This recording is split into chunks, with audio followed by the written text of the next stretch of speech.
This week, we read in the Torah our first ever prayer for healing.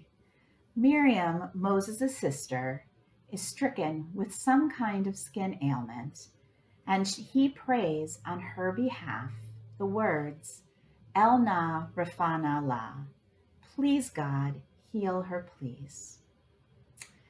As we turn our thoughts to healing what is broken in our world, I want to share with you some words I shared with those who attended Tefillah this past Sunday. We are taught in the Mishnah, a person was created as a single individual to teach us that anyone who destroys a single life, it is as though they destroyed an entire world. And anyone who preserves a single life, it is as though they preserved an entire world.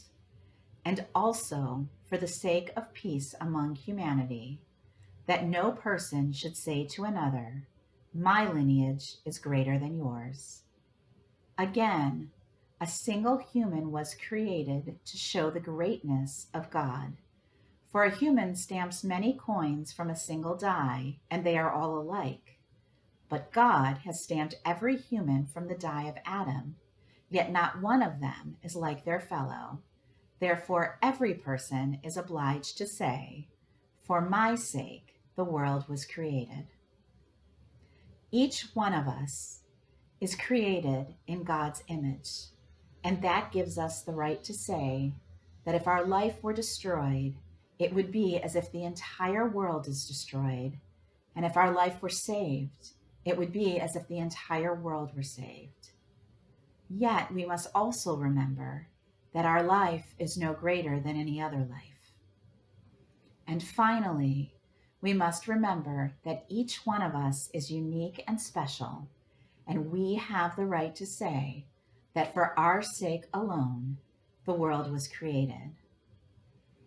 What we must remember is that there is a responsibility, too, that comes with being created in God's image, and that is we must fight for our right, as well as the right of every human being, to be able to say each one of these statements, and for them to be true for every human being in our world. What I have learned about being an ally is that when you want to stand up for the rights of others, for any marginalized community, it is important to listen to that marginalized community as to how you can best be an ally. So what you will find below this Torah talk, in addition to the quote from Mishnah that I just read, are the words of members of the Black community who can teach us how to best be allies at this time, in addition to many action items as to things we can do right now so that we can stand up and live up to the responsibility of being created in God's image, and so that we can begin to heal what is broken in our world. Wishing you an early Shabbat Shalom.